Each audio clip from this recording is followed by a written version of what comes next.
ఓం స్వస్తి శ్రీ గణేశాయ నమః. మహర్షి వేదవ్యాస గురవే నమః. పద్మశ్రీ మహామహోపాధ్యాయ శ్రీ పుల్లెల శ్రీరామచంద్రుడు గారు రచించిన మహాభారత సార సంగ్రహము అను కావ్యమునందలి ఆది పర్వమును చదువుతున్నది జంగా కృష్ణమూర్తి. వైవస్వత మన్వాదుల ఉత్పత్తి. ప్రచేతుసుడు అను నామాంతరం గల ప్రాచీన బర్హికి దక్షుడు అను పుత్రుడు జన్మించాడు. అతని 1000 మంది కుమారులకు నారదుడు ఆధ్యాత్మ విద్య నేర్పాడు. ఆధ్యాత్మ విద్య నేర్చుట చేత వారు వివాహం చేసుకొనడానికి పుత్రోత్పాదనమునకు విముఖులయ్యారు. సృష్టి కొనసాగించవలెనను కోరికతో దక్షుడు తన 50 మంది కుమార్తెలలో 10 మందిని ధర్మదేవునకు, 13 కశ్యపునకు, కాల ప్రవర్తనం కోసం 27 కుమార్తెలను చంద్రునికి ఇచ్చి వివాహం చేశాడు. మరీచుని పుత్రుడైన కశ్యపునకు అదితి యందు వీర్య సంపన్నులైన ఇంద్రాదులు, వివస్వంతుడు అనగా సూర్యుడు పుత్రులుగా జన్మించారు. సూర్యునకు మనువు, యముడు అను పుత్రులు జన్మించారు. వివస్వంతుని కుమారుడవటం చేత మనువునకు వైవస్వతుడను పేరు కూడా ప్రసిద్ధమైనది. మనువు సంతతి వారే మానవులు. మనువునకు వేణుడు, దృష్టుడు, నరిష్యంతుడు, నాభాగుడు, ఇక్ష్వాకువు, కారుషుడు, శర్యాతి, ఇల, వృషధ్నుడు, నాభాగారిష్ఠుడు అని 10 మంది పుత్రులు. వీరు కాక ఇంకా 50 మంది పుత్రులు కలిగారు. కానీ వాళ్ళు పరస్పరము కలహించుకొని నశించారు. ఇలా స్త్రీయే అయినా బుధుని ద్వారా పుత్రుని కనిన పిమ్మట పురుషత్వాన్ని పొందినది. ఆ ఇల పుత్రుడు పురూరవుడు. ఆ ఇల స్త్రీగా బుధుని వల్ల పురూరవుని కని పురుషుడైన పిమ్మట రాజై పురూరవునకు రాజ్యం అప్పచెప్పింది. పురూరవునకే ఇలా పుత్రుడవటం చేత ఐలుడు అని పేరు.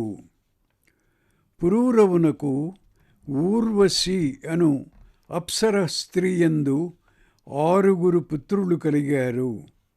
వాళ్లలో ఆయువు జ్యేష్ఠుడు. ఆయువు కుమారుడు సహుషుడు. నహుషుడు అతని కుమారుడు యయాతి. నహుషుని తరువాత యయాతి సమ్రాట్ అయి అనేక యజ్ఞాలు చేశాడు. యయాతి చరిత్ర. కచుని కథ. ముల్లోకాల మీద ఆధిపత్యం కోసం తరచూ దేవాసురుల మధ్య యుద్ధాలు జరుగుతూ ఉండేవి. ఆ యుద్ధాలలో తమకు దైవశక్తి సంపాదించుకొనడం కోసం దేవతలు బృహస్పతిని, అసురులు శుక్రాచార్యుణ్ణి గురువులుగా వరించారు. శుక్రాచార్యునికి మృత సంజీవని విద్య తెలిసి ఉండడం చేత యుద్ధంలో మరణించిన అసురులనందరినీ మళ్ళీ బ్రతికేటట్లు చేస్తుండేవాడు. బృహస్పతికి ఆ విద్య తెలియదు. అందుచేత దేవతలు చాలా దిగులు చెందారు. వాళ్ళు బృహస్పతి పెద్ద కుమారుడైన కచుని వద్దకు వెళ్ళి అతనిని ఇలా ప్రార్థించారు. శుక్రాచార్యుడు వృషపర్వుని వద్ద ఉన్నాడు కదా, నీవు ఆయన వద్దకు వెళ్ళి మృత సంజీవని విద్య నేర్చుకొని వచ్చి దానవులను శుక్రాచార్యుడు జీవింపచేసినట్లు దేవతలను కూడా పునర్జీవితులను చేయుము. శుక్రాచార్యునకు దేవయాని అను తన పుత్రికపై అపారమైన ప్రేమ. నీవు నవయౌవనంలో ఉన్నావు. శుక్రాచార్యుణ్ణి, దేవయానిని నీ విద్యల చేత సంతోషపెట్టి అతని అనుగ్రహమును సంపాదించి సంజీవని విద్యను పొంది వచ్చి మాకు సహాయము చేయుము. కచుడు దేవతల ప్రార్థనను అంగీకరించి వృషపర్వుడను అసురనాయకుని వద్దనున్న శుక్రాచార్యుని సమీపించి తన గోత్రనామములు తెలిసి తనను శిష్యునిగా గ్రహింపవలెనని అతనిని ప్రార్థించెను. శుక్రాచార్యులు అతనిని శిష్యునిగా అంగీకరిస్తూ, నిన్ను గౌరవించినచో నీ తండ్రిగారైన బృహస్పతిని పూజించినట్లు అవుతుంది గదా, కాన తప్పక నీకు విద్యలు నేర్పుతాను, తగిన వ్రతమును పాటించుము అన్నాడు. కచ సుస్వాగతం తే అస్తు ప్రతిగృహ్ణామి తే వచః అర్చయిష్యేహమర్చ్యం త్వాం అర్చితో అస్తు బృహస్పతి. ఆదిపర్వము 76:21.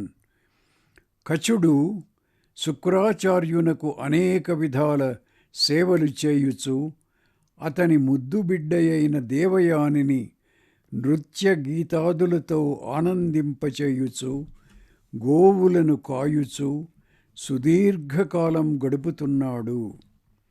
ఒకనాడు దానవులు వనంలో ఒంటరిగా ఉన్న కచుణ్ణి చూచి అతడు బృహస్పతి కుమారుడని తెలియగానే అతనిని చంపి శరీరమును ముక్కలుగా ఛేదించి కుక్కలకు ఆహారంగా వేశారు.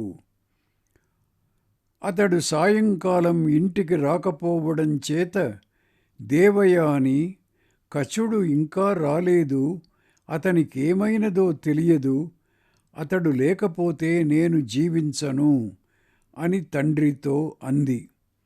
అప్పుడు శుక్రాచార్యుడు సంజీవని విద్యను ప్రయోగించి కచా రమ్ము అన్నాడు. వెంటనే ఆ శునకాల పొట్టలు చీల్చుకొని కచుడు వచ్చి జరిగినదంతా చెప్పాడు. మరొకనాడు దేవయాని కొరకై పుష్పాలు తీసుకొని రావడానికి అరణ్యానికి వెళ్ళిన కచుణ్ణి దానవులు చూచి వానిని ముద్దగా చేసి సముద్రంలో కలిపివేశారు. మళ్ళీ దేవయాని చెప్పగా శుక్రాచార్యుడు వానిని జీవింపచేశాడు. 3వ పర్యాయం ఆ దానవులు కచుణ్ణి చంపి కాల్చివేసి ఆ చూర్ణం కలిపిన మద్యం శుక్రాచార్యునికి త్రాగడానికి ఇవ్వగా అతడు తెలియక త్రాగివేశాడు. మళ్ళీ దేవయాని కచుని కోసం ఏడ్వడం ప్రారంభించింది. దానవుల దుష్కృత్యం తెలుసుకున్న శుక్రాచార్యులు తన ఉదరంలో ఉన్న కచునకు సంజీవని విద్య ఉపదేశించాడు. గురువు ముందుగా చెప్పిన రీతిలో కచుడు శుక్రాచార్యుని ఉదరం చీల్చుకొని వచ్చి మృతుడైన అతనిని సంజీవని చేత బ్రతికించాడు. శుక్రాచార్యుడు సురాపానం వల్ల తనకు కలిగిన ఆ వంచనమును, చాలా ఘోరమైన సంజ్ఞ లేకుండా పడి ఉండడాన్ని చూచి విప్రులకు హితము చేయదలిచిన వాడై, ఇటుపైన ఎవ్వడైన బ్రాహ్మణుడు సురాపానం చేస్తే వానికి బ్రహ్మహత్యా పాతకం చుట్టుకుంటుంది అని ఒక కట్టడి చేశాడు. దానవులను పిలిచి వాళ్ళు చేసిన దుష్కార్యమునకు వాళ్లను తీవ్రంగా దూషించాడు.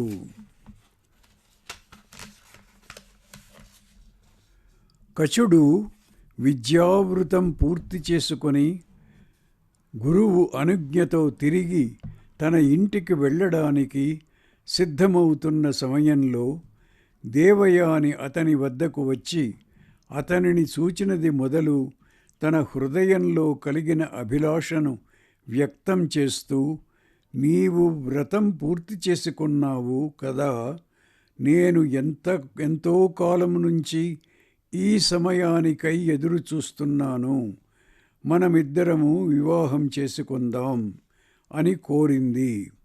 అందుకు కచుడు, నీవు గురుపుత్రివి, నాకు పరమ పూజ్యురాలవు, అంతేకాక మనమిద్దరము ఒకే తండ్రి శరీరము నుండి ఆవిర్భవించిన వాళ్ళము అవడంచేత సోదరీ సోదరులము, మనం వివాహం చేసుకొనకూడదు అని అంటూ నిరాకరించాడు. ఆమె ఎంతో బ్రతిమాలింది. కచుడు అంగీకరించలేదు. చివరికి ఆమె, నీ విద్య అక్కరకు రాకుండు పోగాక అని అతనిని శపించింది.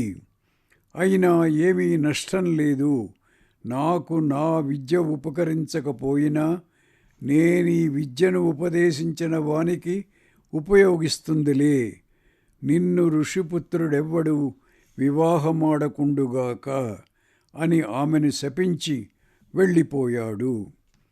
దేవతలు అతని నుండి మృత సంజీవిని విద్య పొంది కృతార్థులయ్యారు. దేవయాని శర్మిష్ఠల కలహం. కచుని ద్వారా మృత సంజీవని విద్య సంపాదించిన దేవతలు దేవేంద్రుని వద్దకు వెళ్ళి, ఇప్పుడు నీవు నీ పరాక్రమం చూపించి దానవులను జయించడానికి తగిన సమయం వచ్చింది, అందుకు ప్రయత్నించుము అన్నారు. ఇంద్రుడు దేవయాని, వృషపర్వుని పుత్రి అయిన శర్మిష్ఠ, సకురాండ్రతో కలిసి ఉద్యానంలో జలక్రీడలాడుచున్న సమయంలో అక్కడికి వాయురూపంతో వెళ్ళి సరస్తీరం మీద వాళ్ల వస్త్రాలను కలిసిపోయేటట్లు చేశాడు. శర్మిష్ఠ స్నానానంతరం పైకి వచ్చి పొరబాటున దేవయాని వస్త్రం ధరించింది. అందుకు దేవయాని శర్మిష్ఠను తీవ్రంగా నిందించింది. రాత్రింబగళ్ళు నా తండ్రి ఎదుట చేతులు కట్టుకొని నిలబడేవాని కూతురివి, నన్ను ఇలా నిందిస్తావా అని అంటూ శర్మిష్ఠ దేవయానిని ఒక పాడు నూతిలోనికి గెంటివేసి ఆమె మరణించి ఉంటుందని అనుకుంటూ నగరంలోనికి వెళ్ళిపోయింది. ఆ ప్రాంతానికి వేటకు వెళ్ళిన యయాతి దప్పికతో జలం వెతుక్కుంటూ ఆ నూతి దగ్గరకు వచ్చి దానిలో అగ్నిశిఖ వలె ఉన్న దేవయానిని చూచాడు. తాను శుక్రాచార్యుని పుత్రి అని చెప్పి, దేవయాని, నీవు ఉత్తమ కుల సంజాతవుడుగా ప్రభావశాలిగా కనపడుతున్నావు, నా చెయ్యి పట్టుకొని నన్ను ఈ కూపం నుంచి పైకి లాగుము అని యయాతిని కోరగా అతడు ఆమెను కూపం నుండి పైకి ఉద్ధరించి వెళ్ళిపోయాడు. శోకసంతప్తురాలైన దేవయాని ఎదుటనే ఉన్న దాసీతో, నీవు వెళ్ళి నా తండ్రి గారితో నేనిప్పుడు వృషపర్వుని నగరంలోనికి ప్రవేశించను అని చెప్పుము అని చెప్పి పంపించింది. ఆమె శుక్రాచార్యుని వద్దకు వెళ్ళి దేవయానిని శర్మిష్ఠ కొట్టినది అని చెప్పగా అతడు తొందరగా ఆమె వద్దకు వెళ్ళి ఆమెను ఓదార్చుచు, లోకంలో అందరూ కూడా తాము చేసిన దోషాల అనగా కర్మలను బట్టియే సుఖదుఖాలు పొందుతుంటారు. నీవు ఏదో పాపకార్యం చేసి ఉంటావు. ఇది దాని నిష్కృతి. దాని ఫలితమే ఈ విధంగా అనుభవించవలసి వచ్చినది. ఆత్మదోషైర్యచ్చంతి సర్వే దుఃఖసుఖే జనాః మన్యే దుశ్చరితం తే అస్తి యస్యేయం నిష్కృతి కృతా. ఆదిపర్వము 78:30. ఆ మాటలు విని దేవయాని, ఇది నిష్కృతో కాదో నాకు తెలియదు. నేను చెప్పుచున్నది సావధానముగా వినుము. నా తండ్రికి స్తోత్రపాఠకుడైన వాని కూతురవు నీవు అని శర్మిష్ఠ నన్ను నిందించింది. అది నిజమేనా? అది నిజమైతే నేను శర్మిష్ఠ వద్దకు వెళ్ళి క్షమించమని కోరుతాను అని సఖితో చెప్పాను అని అంది. శుక్రాచార్యుడు, దేవయాని, నువ్వు స్తుతించేవాని, యాచించేవాని, దానాలు పట్టేవాని కూతురివి కావు, స్తుతింపబడేవాని కూతురివి. ఈ విషయం వృషపర్వునికి తెలుసు, ఇంద్రునికి తెలుసు, యయాతికి తెలుసు. స్తువతో దుహితా న త్వం యాచతః ప్రతిగృహ్ణాతః అస్తోతుః స్తూయమానస్య దుహితా దేవయాన్యసి. ఆదిపర్వము 8:37. బ్రహ్మదేవుడు అనుగ్రహించి నాకు అపరిమితమైన శక్తిని, ఐశ్వర్యాన్ని ఇచ్చాడు. నేను ప్రజల హితం కోరి వర్షాలు కురిపిస్తున్నాను, ఓషధులను పోషిస్తున్నాను అని అంటూ ఇంకా అనేక విధాల బోధించి ఏదో విధంగా ఆమె కోపం శమింపజేసి నగరంలోనికి తీసువెళ్ళుకొనడానికి ప్రయత్నించాడు. ఆమె అంగీకరించలేదు. అప్పుడు శుక్రాచార్యులు వృషపర్వుని వద్దకు వెళ్ళి జరిగినదంతా అతనికి తెలిపి తాను దానవులను విడిచి వెళ్ళిపోతానన్నాడు. వృషపర్వుడు అందుకు భయపడి అతనిని బ్రతిమాలుచు దేవయాని దగ్గరకు వెళ్ళి, నీవేమి కోరితే అది చేస్తాను అన్నాడు. 1000 మంది కన్యకలతో శర్మిష్ఠ నాకు దాసి కావాలి అని ఆమె కోరింది. వృషపర్వుడు అందుకు అంగీకరించాడు. దానవ కులాన్ని రక్షించడం కోసం శర్మిష్ఠ కూడా ఇందుకు అంగీకరించి 1000 మంది కన్యలతో దేవయానికి దాసి అయినది. చాలా కాలం తరువాత దేవయాని ఒకనాడు దాసీ సహస్రంతో శర్మిష్ఠతో కలిసి ఆ ఉద్యానవనానికే విహారార్థం వెళ్ళింది. దైవవశం చేత యయాతి కూడా వేటాడుతూ అక్కడికి వెళ్ళడం జరిగింది. దేవయాని తాను శుక్రాచార్యుని కుమార్తె అని, 2వ కన్య వృషపర్వుని పుత్రి శర్మిష్ఠ అని, ఆమె తన దాసి అని అతనికి తెలిపి, చాలా కాలం క్రితం నా హస్తం గ్రహించావు, నిన్ను తప్ప మరెవరిని నేను వివాహం చేసుకొనను, నన్ను వివాహమాడుము అని యయాతిని కోరింది.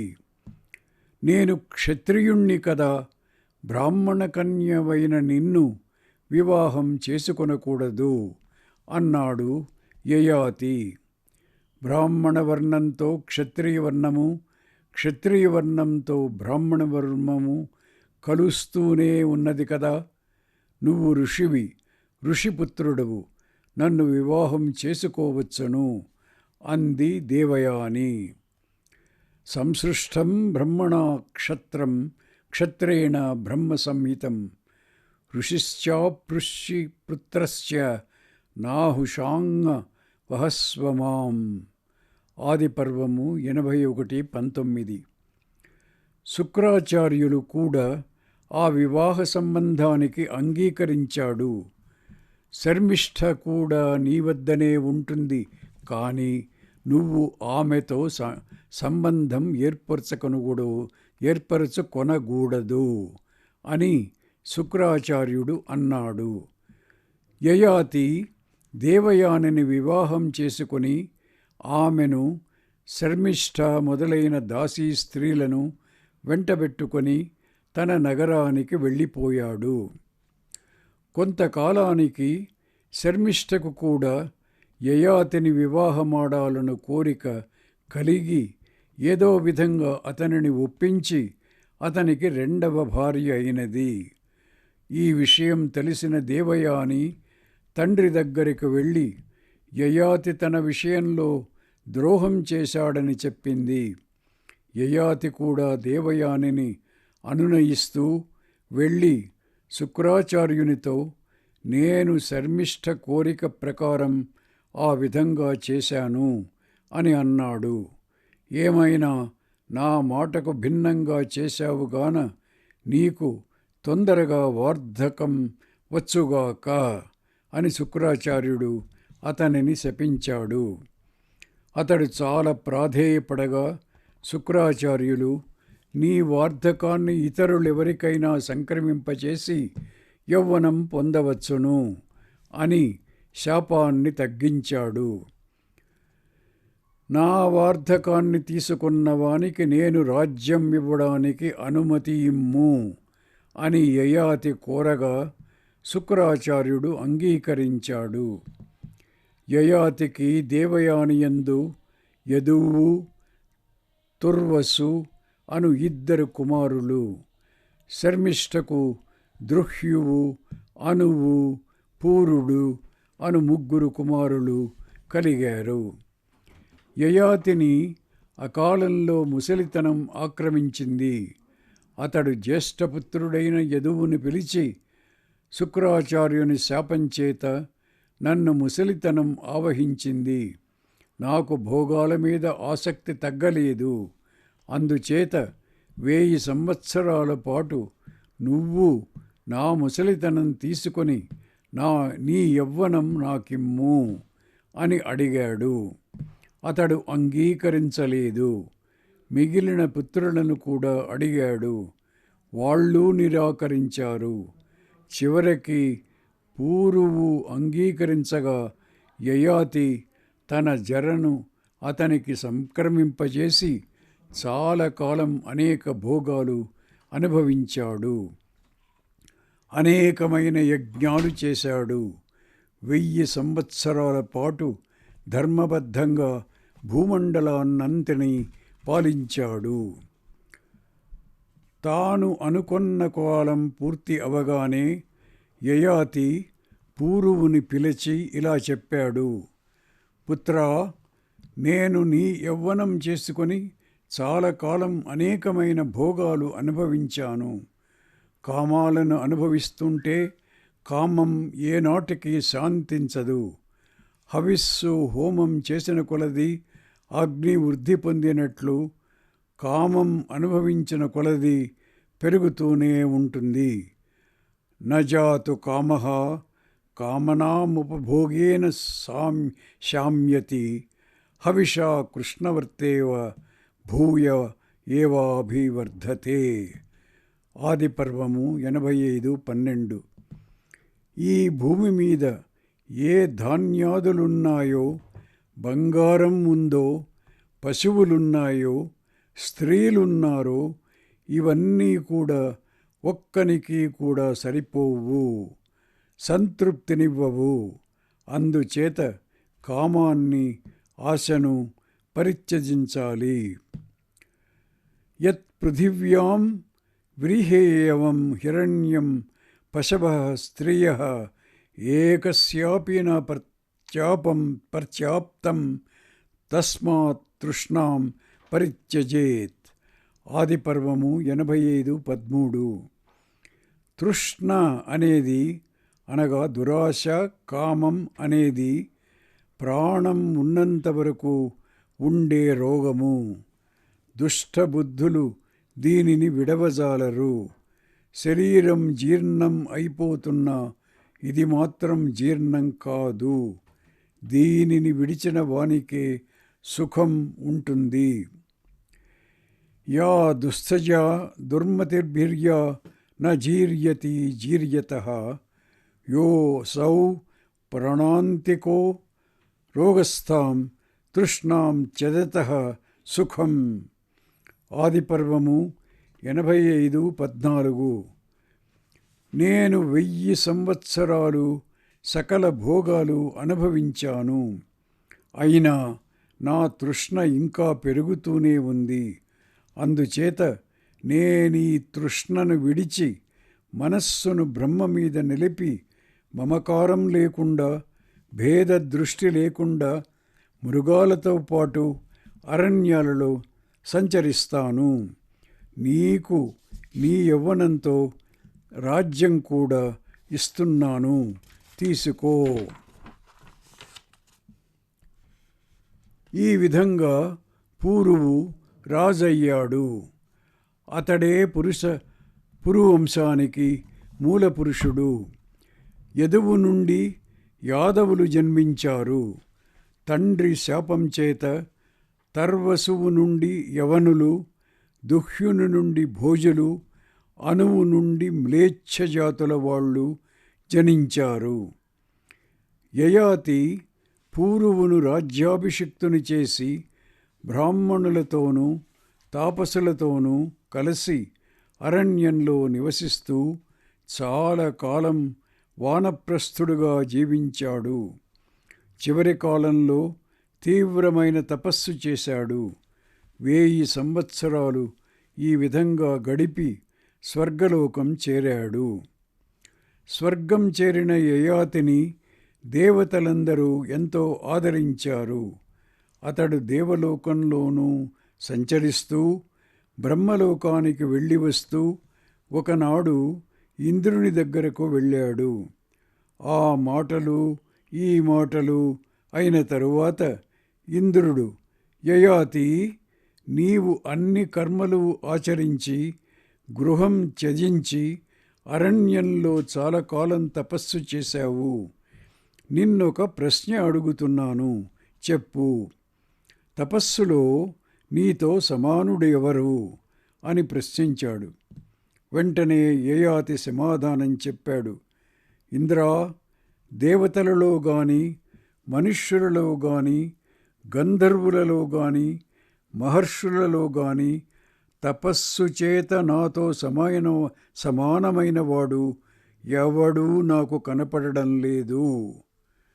నాహం దేవమనుష్యేషు గంధర్వేషు మహర్షిషు ఆత్మనస్తపసా తుల్యం కంచిత్ పశ్యామి వాసవ. ఆదిపర్వము 88:2. ఆ మాట విని ఇంద్రుడు, రాజా, నీవు నీతో సమానులను, నీకంటే గొప్పవారిని, నీకంటే తక్కువ వాళ్లను, వాళ్ల ప్రభావం తెలియక అవమానం చేశావు. అందుచేత నీవు సంపాదించుకున్న ఈ పుణ్యలోకాలకు అంతం ఏర్పడింది. నీ పుణ్యం క్షీణించింది గాన నువ్వు క్రింది లోకంలోకి పడిపోతావు అన్నాడు. యదావంస్థా సదృశ శ్రేయస్స ఆల్సీయసశ్చ విదిత ప్రభావః తస్మాల్లోకాస్త్వంతస్తవేమే క్షీణే పుణ్యే పతితాస్యద్య రాజన్. ఆదిపర్వము 88:3.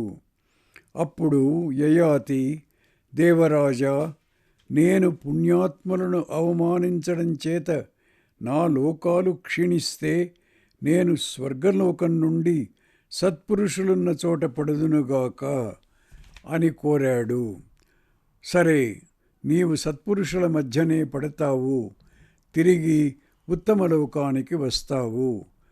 అయితే ఇంక ఎన్నడూ నీతో సమానులను, నీకంటే గొప్పవారిని అవమానించకుము. ఏతద్విదిత్వా న పునర్యయాతే త్వం మావమంస్థా సదృశః శ్రేయసస్య. ఆదిపర్వము 88:5. అప్పుడు యయాతి అమరలోకం నుండి క్రిందికి పడిపోతుండగా రాజర్షులలో ఉత్తముడైన అష్టకుడు చూచి, దేవేంద్రునితో సమానమైన కాంతితో ప్రకాశిస్తున్నావు, ఎవరు నీవు, ఇలా పడిపోతున్నావు అని యయాతిని అడిగాడు. నీకేమీ భయం లేదు, మా మధ్యలో పడ్డావు, మా మధ్యలో ఉన్నంతవరకు ఇంద్రుడు కూడా నిన్నేమీ చేయలేడు అని కూడా అతడన్నాడు. నేను నహుషుని పుత్రుడనైన యయాతిని, పూరువు తండ్రిని. సకల భూతాలను అవమానించడం చేత స్వర్గం నుండి భ్రష్టుడయ్యాను. అయితే నేను మీ అందరికన్నా వయస్సు చేత పెద్దవాణ్ణి, అందుచేత మీకు అభివాదనం చేయడం లేదు అన్నాడు యయాతి. అప్పుడు అష్టకుడు, రాజా, నీవు వయస్సు చేత పెద్దవాడను అని చెప్పుకుంటున్నావు. అయితే వయస్సు చేత పెద్దరికం కాదు, విద్య చేత తపస్సు చేత వృద్ధుడైన వాడే సత్పురుషులకు పూజ్యుడు అన్నాడు. లోకంలో ప్రతి వస్తువు దైవాధీనమై ఉండవలసినదే. అందుచేత సుఖం కలిగినా దుఃఖం కలిగినా నా మనస్సుకు క్లేశం లేదు అన్నాడు యయాతి. అప్పుడు అష్టకుడు, నీవు ఏ ఏ లోకాలలో సంచరించావు అని అడగగా యయాతి వాటిని గూర్చి చెప్పాడు. ఇష్టమైన రూపాలు ధరించి నందనవనంలో హాయిగా వేల కొలది సంవత్సరాలు గడిపావు కదా, ఎందుకు తిరిగి వచ్చేశావు అని అష్టకుడు ప్రశ్నించాడు. ధనం క్షీణించగానే మానవులు ఏ విధంగా జ్ఞాతిని కానీ మిత్రుణ్ణి కానీ స్వజనమును కానీ విడిచివేస్తారో అదేవిధంగా పుణ్యం క్షీణించగానే మనిషిని దేవసంఘాలు వాటి ప్రభువులు కూడా విడిచివేస్తారు. జ్ఞాతికి సుహృత్ స్వజనో వా యథేహ క్షీణే విత్తే త్యజ్యతే మానవైర్హ తథా తత్ర క్షీణపుణ్యం మనుష్యం త్యజంతి సద్యః సేశ్వర దేవసంగాః. ఆదిపర్వము 92. నేను చాలా కాలం అనేక భోగాలను అనుభవిస్తూ అనేక పుణ్యలోకాలలో సంచరించాను. నా పుణ్యం క్షీణించగా నన్ను క్రిందికి పడద్రోశారు. సత్పురుషుల మధ్య నన్ను పడవేయండి అని ప్రార్థించగా వారు నన్ను మీరు యజ్ఞం చేస్తున్న ఈ పవిత్ర దేశంలో పడేటట్లు చేశారు. నేను ఈ స్థానం నుండి కూడా ఇంకా క్రిందికి పడవలసి ఉంటుంది అన్నాడు యయాతి. అష్టకుడు అక్కడనే యజ్ఞశాలలో ఉన్న ప్రతర్ధనుడు, వసుమంతుడు, శిబి అను మహాపుణ్యాత్ములు యయాతితో, నీవిక్కడ నుండి క్రిందికి పడిపోవద్దు, మా పుణ్యలోకాలను నీకిస్తాము, అక్కడికి వెళ్ళి మళ్ళీ అన్ని భోగాలు అనుభవించుము అని యయాతితో చెప్పగా అతడు అందుకు అంగీకరించలేదు. చివరికి వారందరూ కలిసి యయాతితో దివ్యరథాలు అధిష్ఠించి పుణ్యలోకాలకు వెళ్ళారు. వాస్తవంలో ఈ రాజులందరూ యయాతి దౌహిత్రులు. ఓం తత్సత్.